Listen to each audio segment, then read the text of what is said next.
Let's go across and have a look at the agenda. I'm John Pierce. I'm editor of CallCentreHelper, and I'm going to do a presentation today, which is 3 perspectives on productivity. Some thoughts on productivity that have been gleaned over the last couple of years.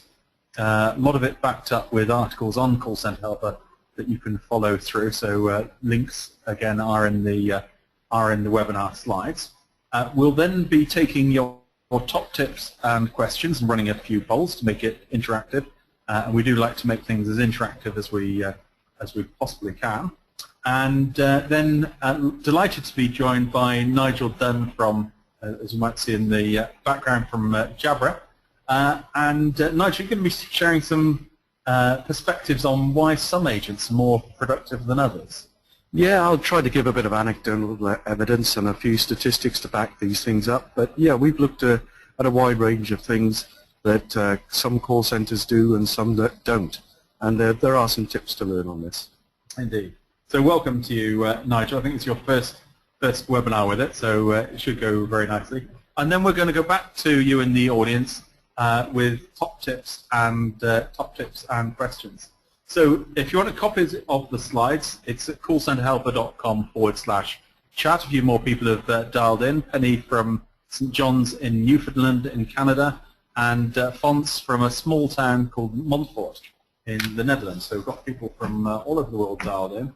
We're going to be taking your top tips through the chat room, and there's a bottle of champagne or a box of chocolates for your best tip. And we have been sending those to all sorts of different places. So last week's winner was in Denmark, so we've been shipping stuff all over the place. Just hasten to say that's the home of Jabra, of course. Ah, very good, yes. And a replay is going to be available later on today. That's on the same link as you've come through. And some of the stuff that Nigel's talking about that will be covered in a white paper, which will be sent off to you in the next couple of days from Jabra. So just log into the chat room. Some simple rules: no commercial messages, web addresses or emails only through the direct message function, and please keep it nice and polite. And then when you're logged into the chat room, top right here, you can download the webinar slides. And we've got someone in the chat room. Jules is dialing in from Melbourne in Australia. So wow. I think that's dedication for you. That must be, I don't know if that's, must be quite late on in the evening. It's got to be about 9 o'clock at night, surely. Yeah, maybe later than that. What time, Jules, is it in Melbourne? We've got Phil dialing in from JD Sports in Bury in Lancashire. So welcome to you as well. So what I would like to do is I'd like to start up with a poll now, which is how do you measure productivity? So just going to launch that up on the slide there. If you'd like to select all of those that apply. So the answers are: we don't measure productivity. We measure it through average handling time. We measure it through percentage utilization. We measure it through agent adherence or schedule compliance, or we measure it through cost per call. So just like to vote on all of those that apply. Nigel, I guess average handling time would be possibly a popular one. Do you think that would be the case? I would be surprised if it didn't feature heavily in there. Obviously, that's a bit of a nirvana for most call centers. It's not the best of measures sometimes, but I'd expect to see it up there near the top. So let's have a look at the results. We're going to put those up on the screen there for you. And we have turned the webcam off just while we're doing the presentation part of this. So Nigel, 70% of people are measuring productivity through average handling time.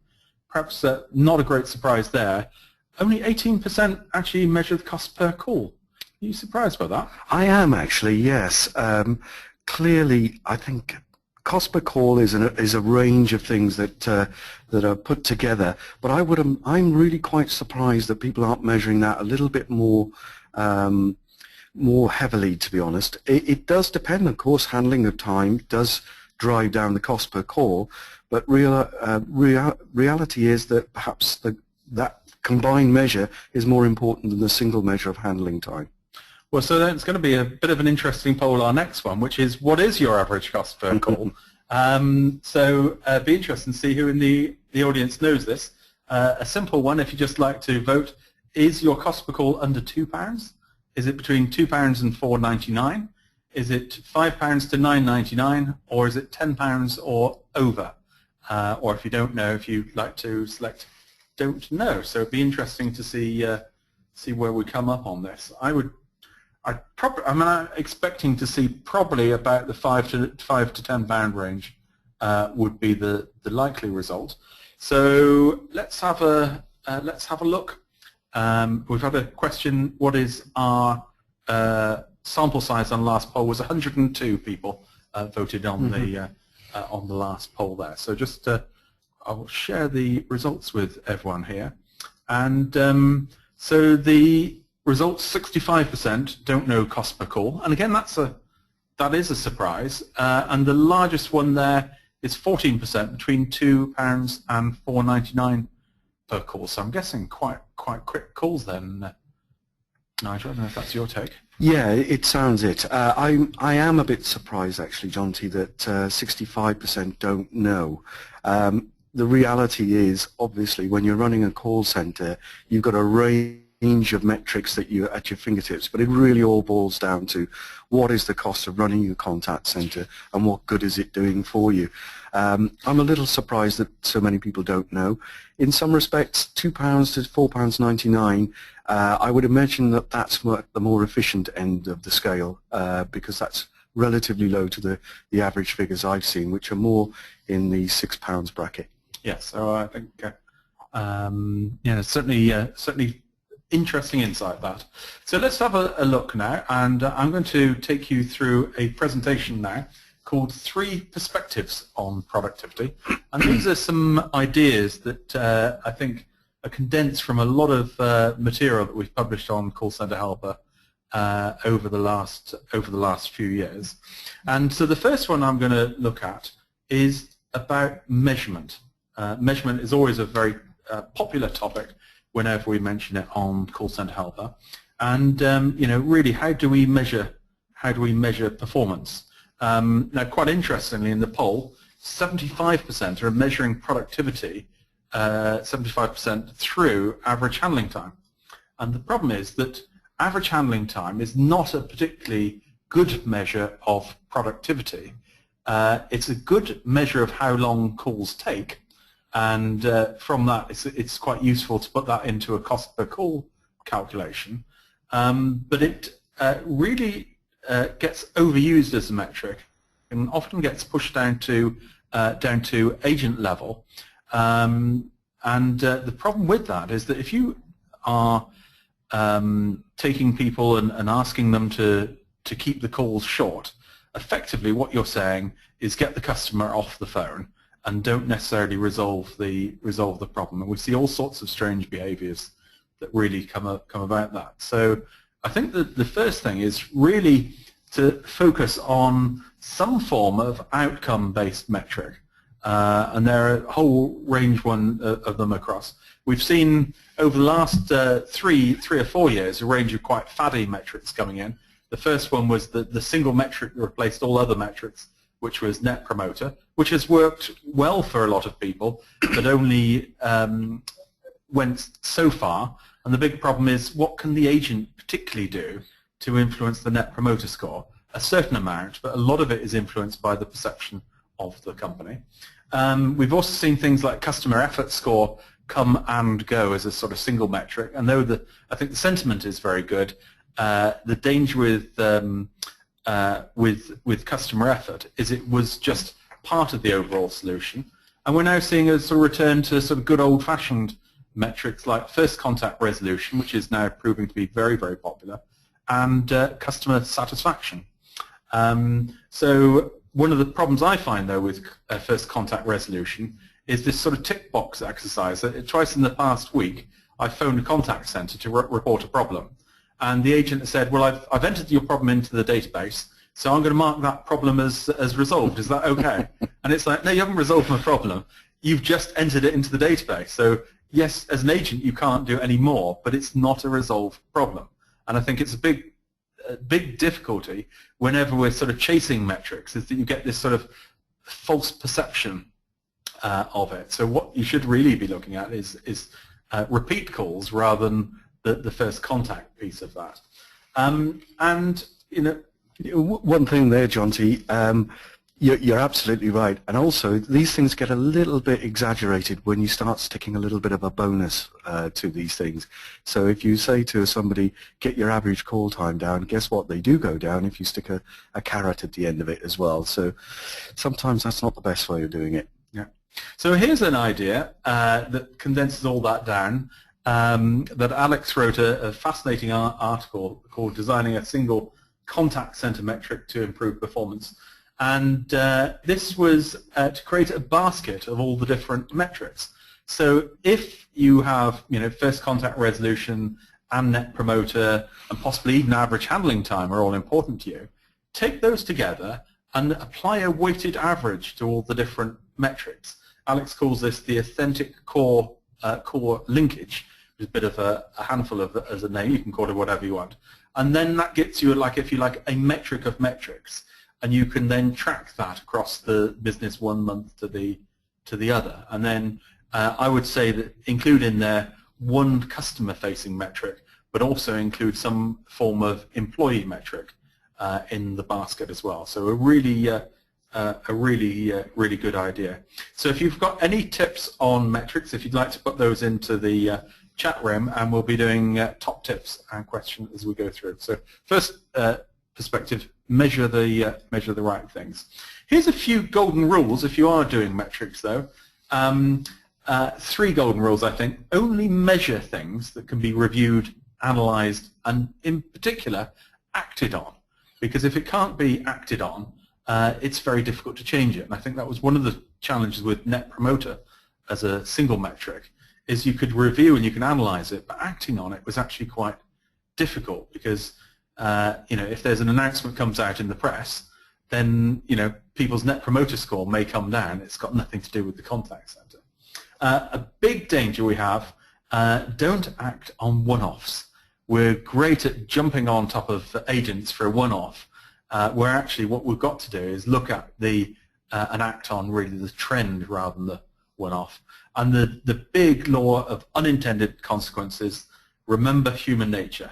When you set a target, if staff see that it's important, they will find ways to game it or to cheat it, especially if a bonus is involved. And it would be interesting to see if anyone in the audience has had any problems with staff trying to find their way around the metrics. In fact, you could even say that the first contact resolution of marking an open problem as resolved is a way of effectively gaming the metrics. So if anyone's found any examples of that, please type it into the chat room. Okay, so my second area is looking at how we can make agents more productive. Here's a few ideas. One of the big ones, and it's perhaps teaching grandmother to suck eggs, is recruit the right people. The old adage, recruit for attitude and train for skill, I think is as vibrant as it's always been, and to a certain extent fire for attitude as well. I think there's a big danger we tend to look for people who've got the right skill set, not necessarily the right set. We ran an interesting article this week on CallCentreHelper saying, where do scripts have their play within the contact center? Generally speaking, I don't believe that they have a very strong place to play for anything other than areas like compliance, where you've got to read a compliance statement. Went down to, quite fascinating, the British Gas call centre down in Cardiff, and they brought in some actors who taught their call centre agents to read poetry. Read out passages of poetry and said, well, if you can make this poetry sound interesting, why can't you do the same to a compliance statement? And then they started putting some emotion and reading the compliance statement rather than, I do have to tell you, Mr. Pierce, that your mortgage is secured against your house and isn't a danger, in investments make up. They don't have to sound that boring when we're on autopilot. There's a few things we can do to clone best practice. One I really love is agents scoring their own calls. We are our own worst critics, so that can work very well. Quite nice also when you buddy agents, so you get one agent to score, another agent score, and vice versa. So that can be very good. But what you've got to watch is perhaps the old experienced hands and the new hands, because if you're not careful, the old hands can teach bad tricks to the new starters. And also a great thing is training in rapport building. It'd be interesting to see who's done training in rapport building. And there's quite an interesting article on there. And I think just equally important, have clear and well understood career and job opportunities, and also have an active program to ensure that you keep your staff. So that's the second point. Any comments on any of that, Nigel? Yeah, I think you're absolutely right, Jonty. The recruit for attitude you could say this across a broad spectrum of jobs, but in the call center and contact centers, never more so. There is nothing worse than when you ring up and you've waited on the line and you get through to some dour individual who's not really interested in speaking to you. That little zip is very important, I think, and if you can't train for it. You can try your best on it, but you can always train them to actually get the skills. So attitude, absolutely paramount. So we've had a comment in the chat room. Christina says we measure productivity by trending occupancy and availability, which is quite an interesting way to do that. We'll be having a look at that in a while. So my third point is about driving failure out of the system. And one of the big problems in contact centers, we often pick up all the bits of failure in the rest of the organization. It's the customer support, we pick it up and we deal with it. And if you can drive some of that failure out of the system, you do dramatically increase productivity. So what do I mean by that? Well, demand failure, so it could be something like you've got some incorrect advice on the website, you've got billing problems. I'm sure you all know these within your business. Just drives up call volumes and drives up complexity. So what you find is you'll get lots of repeat calls, you get lots of longer calls and unsatisfied customers. And it's there's a whole range of different ways you can describe it. Systems thinking is one approach, Six Sigma is another approach.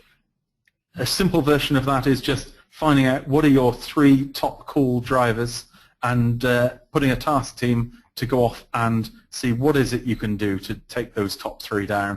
And once you've got those 3 down, you do the next 3. So a very simple environment. So what I'd like to do now is I'd like to give an example of a sort of failure within the system. And I'd like to ask in the audience, how often are your computer systems unreliable, or how often do they run slowly? So if you could vote on that saying you have no problems at all with your computer systems, or they're unreliable or run slowly monthly, weekly, daily, or hourly. So I have no idea what the answer is going to come out here. I doubt there'll be many people who vote no problems. Do you want to take a blind guess on this one? Well, the number of times, this is just purely anecdotal, the number of times I've called into call centers and somebody said, oh, our system's thinking about this, or it's running slow today, or the system's been down this morning, so I'm just waiting for it to come back.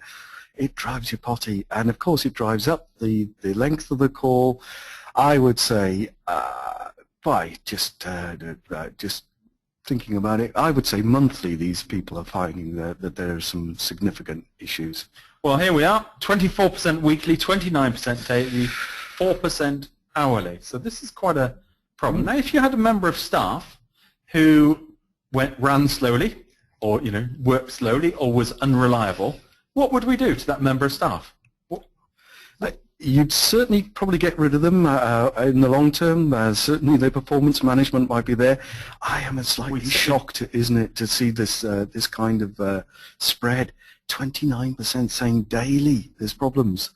I'm at 4% saying there's hourly problems. I mean, it is, unfortunately, it can be the most simple things. A little bit more memory in the machines or something. Who knows? I'm shocked. So yeah, it is shockingly high. If it was a person, we'd take corrective action. So why don't we take corrective action on computer systems? Paul Cooper, late Paul Cooper, who sadly passed away during the course of the summer, wrote an excellent article on that. Here's the link to it here. It isn't rocket science. It is difficult, and it takes a lot of a lot of work to do it. But it is possible to get more reliable, more faster running computer systems. We just have to stop rolling our eyes and go and talk with IT and build the business case, because often once you can actually quantify what this is, IT probably want to change those systems themselves, but feel they can't get the budget. If you're in the business, as they see as the customer, can go and help them to build the business case, you'd be amazed at what could be put through. Can I give you a quick anecdote here? Many years ago when I ran a company, which I shan't name now, we had a large customer, Cable and Wireless, and on a Saturday morning I got rung up by a very senior member of the company that says, your service is down. What happened was their computer systems had gone down and their communication systems, and they were reliant on ours to actually bring it all back together. We were selling conferencing minutes. Our system was offline and they couldn't actually do the disaster recovery. So on the Monday, when we did a review of what went wrong, we stuck up the diagrams on the wall of all of our systems, and we had failover this, fail-safe that, etc., and all the lines were routed down to one small router box based in a premises in Brentford somewhere that had got into a loop and it had to go and be reset. So we'd actually designed the system to fail, and for the sake of the cost of another router, we'd actually downed a big customer that cost us quite a lot of money. Yeah, and some of these could be quite simple as actually a little bit of equipment can remove the bottleneck. So I think that's quite often quite a good idea. Mike said with so many different systems and applications used, one or two of them acting up once a day, it is quite complex. So that's just an area where on productivity I think we could actually make some big savings there. We've just got to use our same sort of performance management techniques we use with our staff and go and start using that with IT. Right, so that's enough for me for the time being. We're now going to take some top tips and questions from the audience. So let's go and have a look at some tips. Christina says, we measured productivity by trending occupancy and availability. It's helped us to identify where our agents are more available and try to either shift schedules or add e-contacts to our available timeframes, such as out of hours. So certainly quite a good way of moving people where the demand is. Sue says, use your best agents to support the training of new starters. Building relationships early with the top performers makes new agents want to be like them, not like the worst performers. That's quite a good one there. Yes, this whole idea of buddying. When we did some award judging earlier in the year, we found a lot of this was going on. And you know what?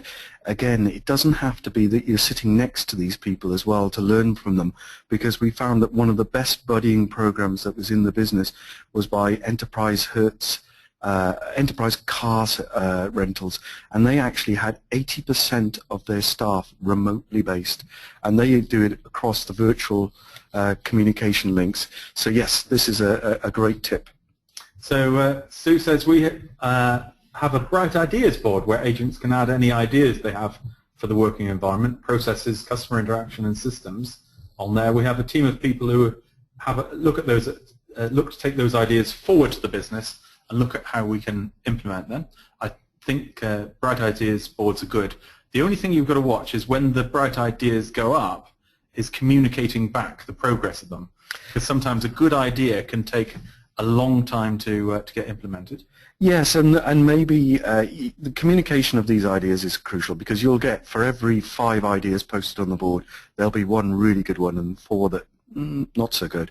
You need to understand that the staff who are encouraged to do this feel as if they're getting something out of it. So communicate, even if it's not a particularly good idea, to let them know where it's gone. So Anna says we have fun incentives such as team games, snakes and ladders. There is a snakes and ladders PowerPoint template on CallCentreHelper if you want to do that game. It's a visual on the wall, and every time the CSA gets 100% repairs accuracy, for example, they move along. It's simple and cheap and simple, and our staff get quite competitive on there. I think it's a great idea. The worst one I ever heard was a game of battleships and cruisers, where people, when they, I think, made a sale, got a chance to do battleships and cruisers. But the problem was they could store up their goes, so they didn't have to take it there and then. And so as soon as someone got a cruiser got hit, all the callers got put on hold. They all rush up to the board using their points. Actually made service worse in the short term rather than better. Yes. Think of the law of unintended consequences in these things. Christina says we've got multiple centres around the globe, so we use the occupancy and availability trends to determine where we can leverage our contacts. L1 says our agents have access to an enhancement screen. They enter ideas to improve our program product based on customer responses they get during calls, as well as ideas they come up based on the amount of repeat customer questions that they get. Then our development team works to make the improvements for us, so that's also quite a good one to have a developments team. Claire says continuous training and coaching, which results in first contact resolution, customer satisfaction and employee engagement. Claire says our workforce management team tracks occupancy rates and AHT, so occupancy certainly seems quite a big one. Let's take an audience question. What do you find is the most effective for employee engagement? Nigel, you any thoughts on engaging employees? Yeah, well, interestingly, we're a company that's about to move out of our offices and move to new offices, and one of the things that you're always wary about is that when you've got local staff and you're going to move out to some place that may be a little bit distant, it's you're going to encroach on people's sensitivity. So we actually went through an engagement program that we took 9 sites that we were going to visit that we knew that would be qualifying for all of our criteria, and we actually got a little voting system to see what people thought. It turned out that no one liked Slough, but that was understandable. But it actually really started to concentrate our thinking about the well-being of staff as well. And that was engagement. Then we fed back and said, this is what you came up with, so this is what we're going to do as a result. There's lots of ways you can do that in a contact centre too. Yeah, so in essence, asking the staff and then acting on the feedback. In a range of different ways. So well, we're going to jump into a quick poll now and ask the question, what have you tried to improve productivity? We've chucked out a few ideas there. So if you'd like to vote on the poll, so have you tried agent empowerment, flexible shifts, changes in measurement, training and rapport building, or some sort of failure reduction? So if you'd just like to vote, have you tried any of these to help improve productivity? If there's any other answers, you could put those into the chat room. Danny says we find the best thing for employee engagement is the culture. If you get the culture right, that can help. So let's have a look at what people have tried there. So 57% say agent empowerment, 46% in rapport building. So certainly some good answers there. So I'd just like to hide that and like to just drill down that a bit more and ask the question in the chat room, what have you found has worked best in terms of improving productivity? So of all the things you've tried over the years, what have you found that improves productivity? So if you'd just like to type those in now, I can see we've got a lot of people typing through. So Sue says agent empowerment has helped to improve productivity where they are. Noella said setting clear expectations and a great working environment has helped. Gav says definitely agree with Sue. Erica said weekly coaching and praise. Praise is one of the cheapest things in the armory. Absolutely. We forget so often, isn't it, that some things will happen and immediately will spark our attention when it goes wrong, and we're very quick to spot that and point it out to everyone. But the little things that go on in an office each day, a little pat on the back, a little bit of open praise to people, it goes a long, long way to keeping morale high and people feeling valued. So Emma says incentives, Ursula says empowering agents, and also skills routing. I guess it's possibly not the routing, but the multi-skilling that comes out of that. Liz says a monthly scorecard, including phone evaluations. Anna said we found that having good rapport between staff and team leaders makes it more efficient to pass the message when all hands are on deck, when all hands on deck are required. We create that by team games and daily briefs, weekly coaching sessions, having an open and honest atmosphere. Danny says building relationships with the team, socializing outside of work, something that's often forgotten about. Involving agents in decision processes, says Robin. Claire says dedicated scheduled times for specific tasks. We take calls, but we also have offline tasks. Mike says be sure catching staff doing something right, which is a great one. It's so easy to say you did that one wrong or that call didn't quite catch someone doing something right. Anna says having their figures on the board for them all to see, again, makes agents competitive. So a range of different techniques. There's some great ideas, and we'll come back to those in a short while. Right, great. Well, we're going to jump across to Nigel Dunn from Jabra, and Nigel's going to take through some ideas about why some agents are more productive than others, and share with us a few ideas of how we can help to improve productivity. So, Nigel, do you want to take us through the first of your thoughts? Yeah, thanks, John T. I'll couch things first of all that obviously I'm not a call center manager, and therefore I see it from two aspects. One, that I deal with call centers on a daily basis in terms of selling to them and get the feel from that way. And of course, I'm a customer, so I get to feel what a call center is really like from a customer point of view. So I try to put some thoughts together on this.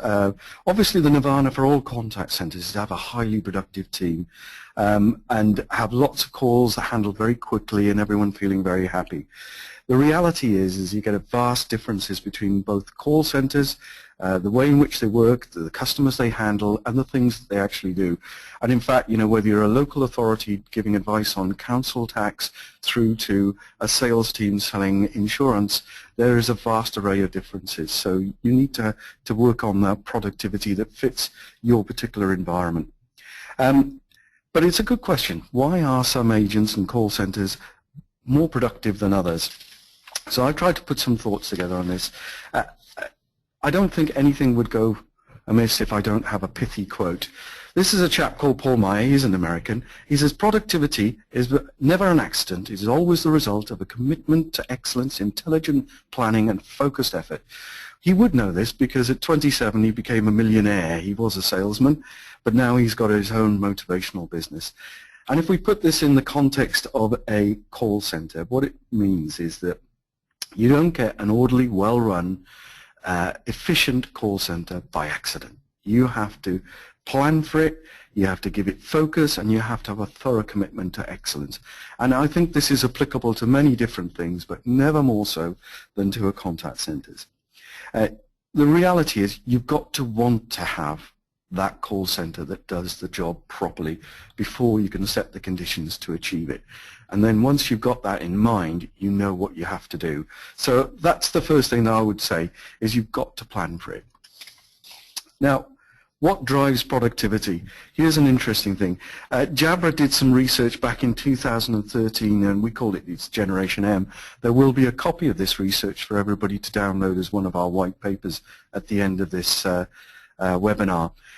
One of the interesting things that we found is that when we surveyed a good portion of people, you found that 74% of them were not satisfied with their IT equipment, and that was broad from systems to hardware like PCs and mice to headsets that they were using. And it basically got in the way of their job. And you know, here, the funny thing is that some of these are the easiest things to fix. And here I am, a headset salesman, dare I say it, for the cost of a small headset to make somebody more productive and happy in their environment. It's actually quite a low cost compared to actually upsetting that individual, not allowing them to do their job properly, or even worse, that they get demotivated and leave. The cost of the business is far higher. The other aspect of call centers, and I've seen some dizzying ones lately. I went to one of the outsourcing ones recently where I saw that 3 different shifts were doing 3 different jobs for 3 different companies. It was extraordinary. But one of the things that took me is that in this new multimedia world in which we live, there are many more ways than just the telephone that these poor fellows have to react. And that's video, it could be email, it could be chat, it could be messenger, web forms, correspondence, social media now has come into it. All of these things are flying at people at once. And I think to pick up one of your top tips actually from Christina, I think it was, who said that you really need to focus parts of your call center onto more of the priorities. If there are certain things that need to be answered in sequence faster or better than others, make sure you put the resources in place for that. So rule 1 for me, and top tip number 1, is prioritize the channels to be answered and allocate the resource in a correct way to do that properly. If phone answering is more important than email, make sure you get more people in the right time to do that. And I think one of those measures that's coming through, occupancy and availability, is a classic way of measuring whether you're getting that right. The second thing I'd say is that call centers are a big center for stress. And one of the things that I've seen in many of the call centers I've actually spoken to is that agent stress is a reality. It's something that they have these multiple inputs, they've got lots and lots of KPIs, lots of things they measured on, they've got to buddy up 1 minute, they've got to train the next, they've got customers to do this, and they haven't got back to another person, and some of their numbers aren't adding up properly. You can imagine what it's like for some of these people. I think rule 2 is make sure that you have a clear and good access for information for these people and plenty of training. Make sure that they've got some mentoring in progress as well so that they can actually see how to do their jobs better, how other people do it and approach it. And certainly, again, one of the points I think one of the people in the webinar made was make sure they buddy up with the best people rather than the worst people. And I think that that's a really good way of doing things.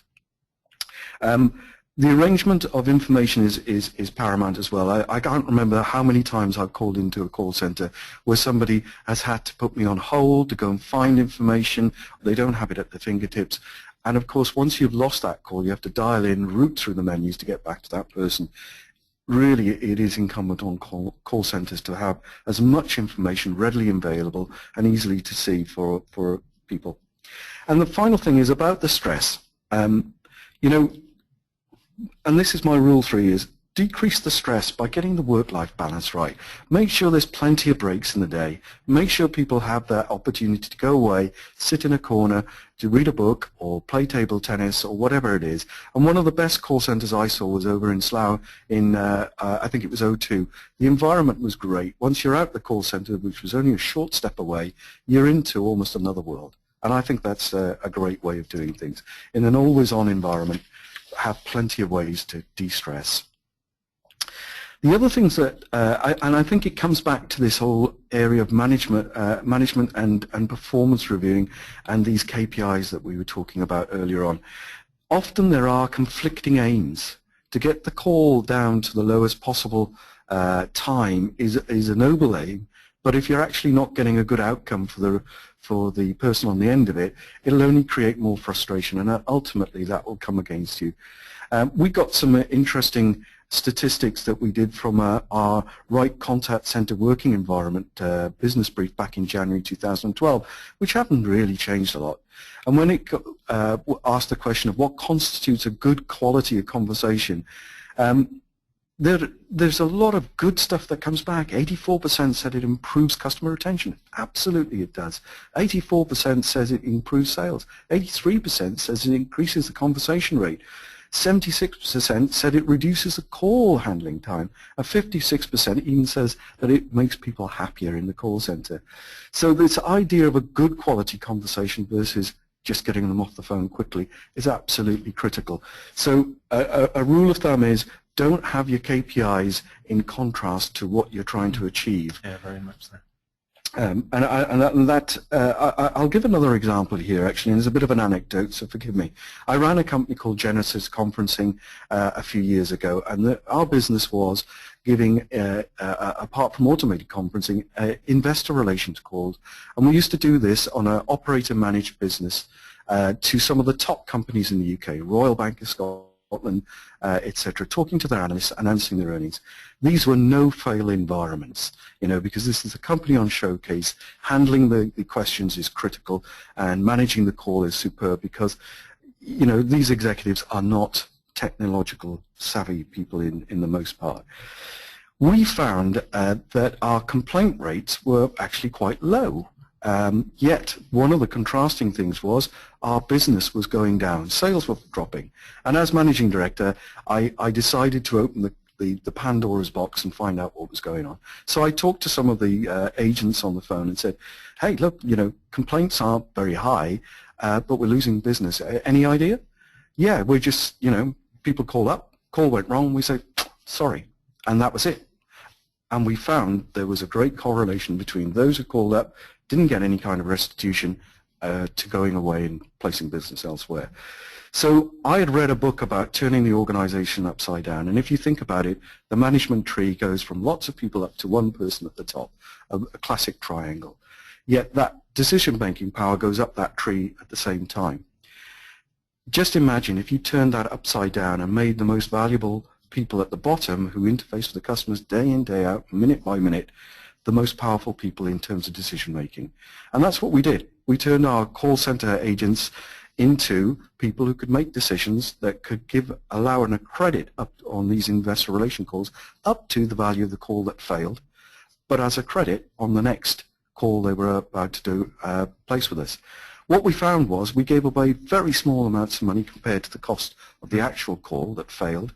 And secondly, we got fantastic customer satisfaction ratings in our surveys, and best of all, sales went back up. And the people who were actually empowered to do it became much more vibrant. They talked about it, and also they did the next best thing was that they would also transfer calls to me because people would praise them. And I just think that that's one way to think. So rule 4, if you get the chance, turn your company upside down and make your call center agents some of the most powerful people, because your MD at the top of the company does not speak to that many customers at the end of the day. Your call center people are doing it all of the time. Over to you, John T. Yeah, we're going to jump to a quick poll now. Nigel talked a little earlier about the impacts of stress. So we just want to have a quick look at what stress symptoms do your agents experience, or do you experience as a result of stress?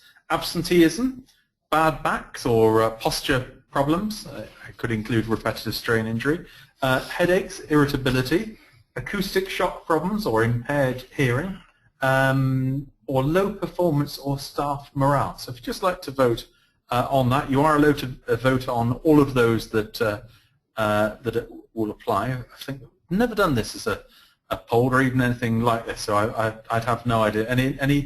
Any thoughts, Nigel, where you think it's going to go? Well, I think the top 2 are going to come out interestingly, because I think that absenteeism in call centers is quite high. From evidence I've seen, and I do know that there are lots and lots of issues about general well-being, people's back positions, postures, etc. And this is something that we've done some work on as well. So it wouldn't surprise me to see those scoring high. I'm just going to pop the results on the screen there. 71% absenteeism, very high, wow. Which is very tied into low performance or staff morale. So I guess those two are almost sort of tied, I guess, in terms of together. 48% headaches and irritability. Shockingly, really. Sure sign of stress, isn't it? Yeah. And that's, in a way, it doesn't surprise me, but at 48%, yeah, that's very high. And 22% bad backs or posture from sitting in the contact center, and a small number also do, problems with acoustic shock and impaired hearing there. So So certainly there's well, I'm glad to say that's sort of diminishing somewhat with the technology, particularly in the headsets that's coming through, that is eliminating this. Even though at 5%, it's still considerable, isn't it? Indeed. Well, we'll just hide that, and then we'll jump across back to Nigel, who shares some thoughts on perhaps how we can deal with at least one or two of those symptoms. Yeah, it sets it up nicely, really. I mean, one of the things, I'd say this is a very top tip for everyone. You know, look at the environment in which the contact center exists. There's some incredible research. If you look at what PricewaterhouseCoopers found out in an HR magazine survey that did back in 2013, the number of UK sick days is costing employers an extraordinary amount of money, 29 million pounds in 2013. The UK worker takes an average of 9.1 sick days per annum. I would imagine, looking at that absentee figure that we just saw in the survey, that a lot of that is in the contact center, and that perhaps they're averaging higher than the 9.1 by giving that kind of response to it. I think it's a real problem. I think also we find that a lot of people are talking about the position in which they sit and the pains that they get. 22% in the survey coming back on that one. Jabra ergonomics, when we did a study on this one, we looked at the ergonomics versus economics in a contact center, and we found that after replacing handsets with headsets, 26% said that their back and neck strains disappeared. 52% said it diminished significantly. This is an important part. You know, the ability to sit posture right and not lean forward to the telephone or whatever it may be. That's a significant thing, and particularly in contact centers, this is important as well. I would say go one step beyond, because in contact centers, it's still very vogue to have people with a corded headset. We think that wireless headsets are going to become more important as time goes on. This ability to step up, do a few exercises, move about before sitting down again, I think is really important. It just gets that little bit of exercise, a little bit of re-energization. Now, I'll go back to the 1980s here, Jonty, and forgive me for doing this. I'm old enough to remember it myself. I remember a company called Programs, and I dare say that a couple of people will remember these people. They were famous at exhibitions, at computer exhibitions, for sitting in a ring in their exhibition stand, and they'd be touting for business by showing how they actually called out. They were a tele-sales company, American company. And they sat with those posture chairs, if you remember those, and they sat with headsets on even in those days. And they would stand up, do a rah-rah session before the day stood, so they'd all be punching the air, singing songs, and then they got into their calling. And when they called with real energy. They were sitting upright, they were bellowing down the phone almost. But one of the things that they had in their minds, and it's always stuck with me, is that if they met a blocked call in terms of it being engaged, instead of actually saying, oh, that's engaged, their manager would say, well, then put more energy into the call and you'll unblock it. And so they'd stand up and they'd run around, and then they'd call that number again. And you know what? They had a startling statistic that said that 80% of the second calls got through. And I just always, it made me tickle, because that, you know, is just an absurd thought, but somehow it seemed to work. And this idea of health at work, I think, is very important. The idea of having plenty of breaks, the idea of being able to move around, particularly when you're in an environment like a contact center where there is not a great deal of space. There's a lot of noise around you. That noise could be more in some parts of the office than others. Not a great deal of attention sometimes is put on acoustic or hard surfaces for reflections, so there's a lot of noise coming from all angles. It's really important to have something like a good headset that has noise cancelling and helps concentration, and that gives people a little bit more self-worth as well, because then they can concentrate on the call that they've got as well. One of the, and again, a statistic that we found, some research we did in 2012, was that 73% of contact center managers ranked quality headsets as the most important factor for creating a satisfactory environment of work. But I'll just say that if you're thinking about all these 5 things that I've talked about, think about the healthy working environment. Think about the human contact and the elements that are involved in that. Think about customer satisfaction. Here's a little thing that companies are doing now. I don't know if anybody's bought anything from Vodafone recently, but one of the things that they do, the moment you've placed your order and you've finished your call, there is immediately a texted survey comes to your mobile phone and puts you through 4 simple questions to measure customer satisfaction. That feedback loop into the call center is absolutely vital. And if the agent who's been involved in it can get sight of that feedback, so much the better. No, first of all, it's personally rewarding to see that you've done a good job. Secondly, it can put you on the right track as well when you're doing your self-reviews for the future. Human contact and the response to the human contact is very important.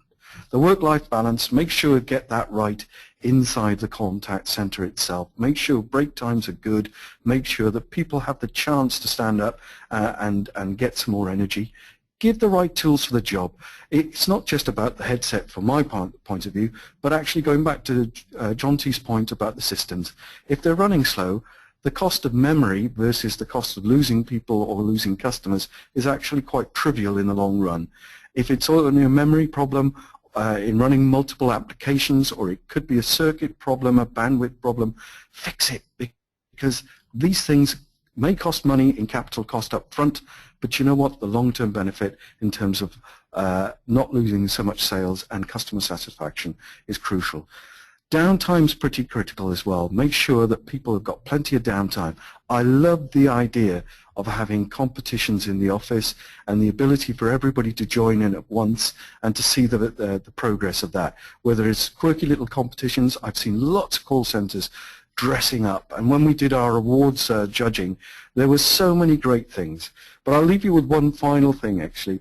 A lady who unfortunately didn't win the award in the Southeastern Contact Center Forum Awards, but she couldn't attend in person, and she sent a little video and a recording of one of her calls.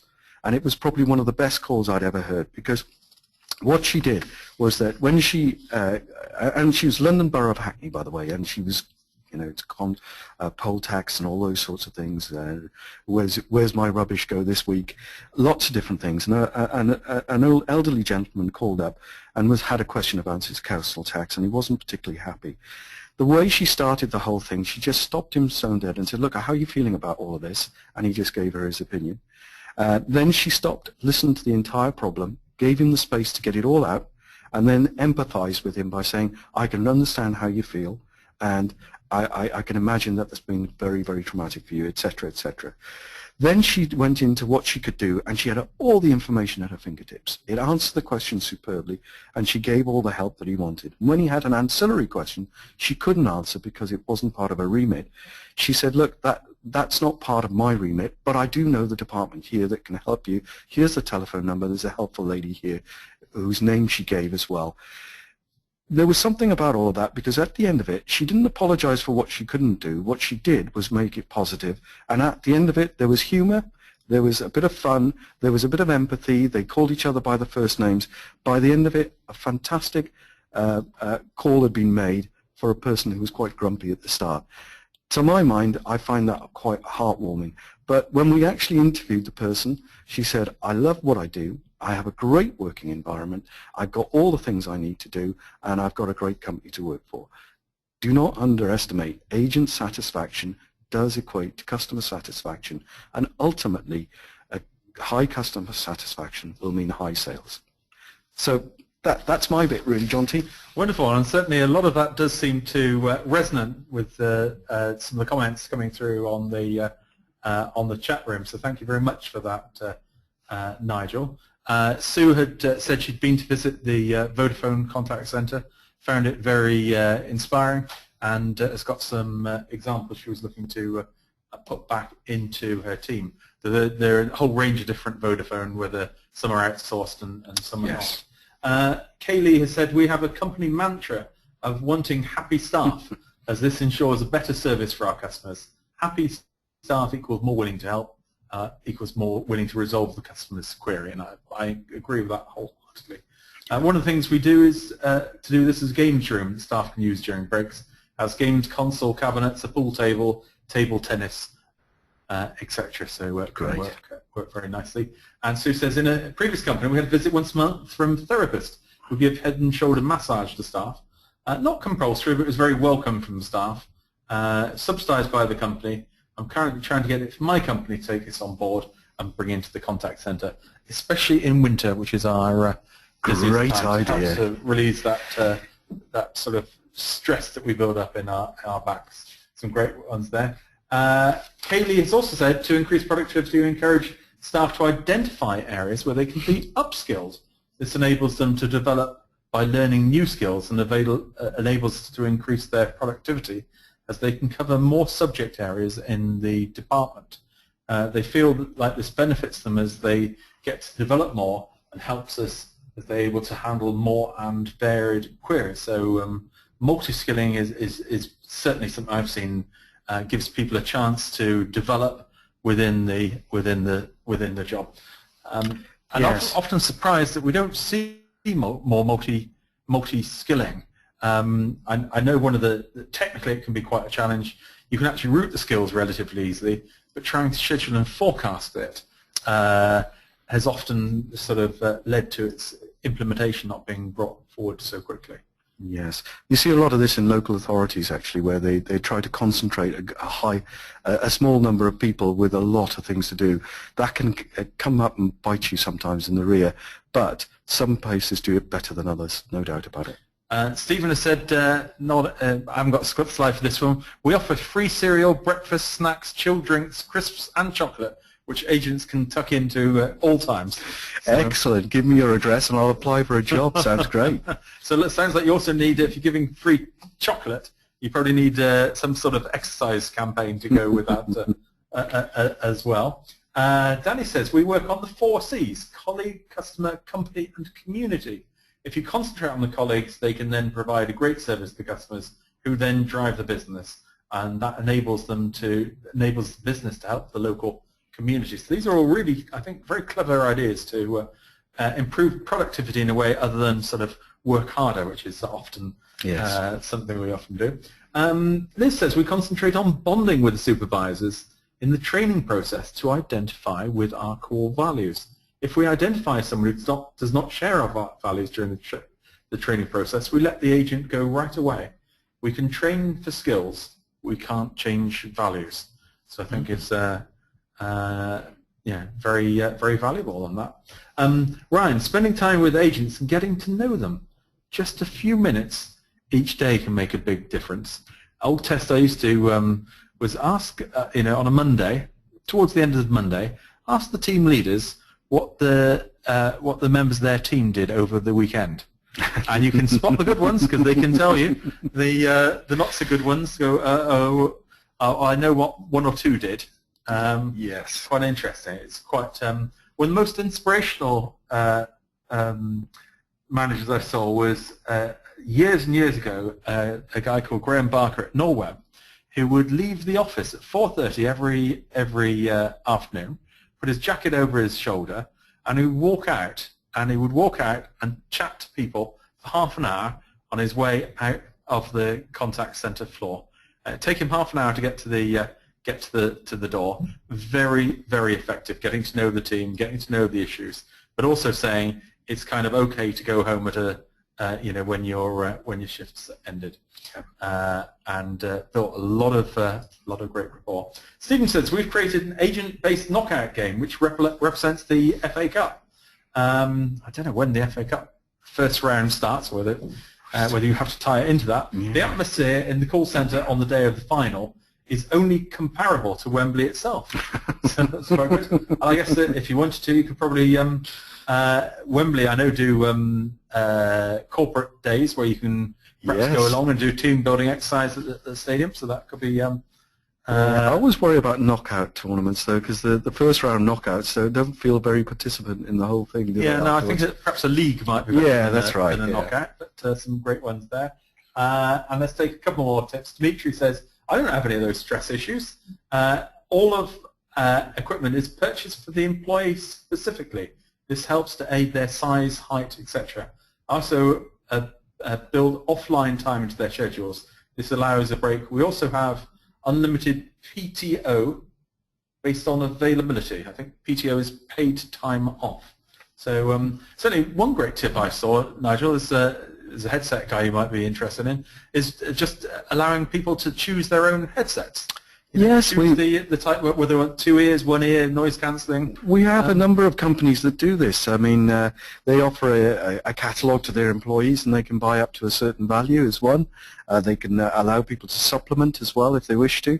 And it's ever more interesting as there's a convergence between the consumer type products and the office type products, and you'll see this from our company coming out because we offer the both. But there is a convergence coming, and we are producing a new range where you can have a better headset that is also a fantastic stereo noise cancelling headphones for your leisure as well. Whether that's applicable to the call center, I'm not entirely sure, but yeah, that's the way things are going. People will choose things like that. And here's a great tip from Noelle, who says, we have a cabin with a fan that blows papers with prizes for the top performers. I think there was a TV game on that a short while ago. So right, well that's, I'm afraid, all we've got time for today. In 1 or 2 words, what did you like best about the webinar today? If you'd like to just type that into the chat room, what did you like best about today's webinar? Slides available on CallCentreHelper.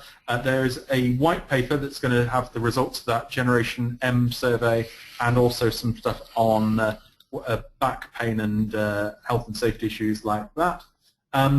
The replay, if you go to callcenterhelper.com/recorded webinars, in about 2 hours that replay will be up there. I know a lot of you do like to share these with your team. There are lots of ideas to go through there. You can still dial into the next webinars in our series, but I'd just like to finally say thank you to Nigel Dunn for Jabra for some really great ideas there on how to improve productivity. Thank you, Nigel. Yeah, thank you, Jonty. And just like to thank everyone in the audience for dialing in today. It's been a lot of fun. So look forward to speaking with you next week, where we're going to be looking at performance and quality management. Bye-bye, and see you next week. Bye-bye. Bye-bye.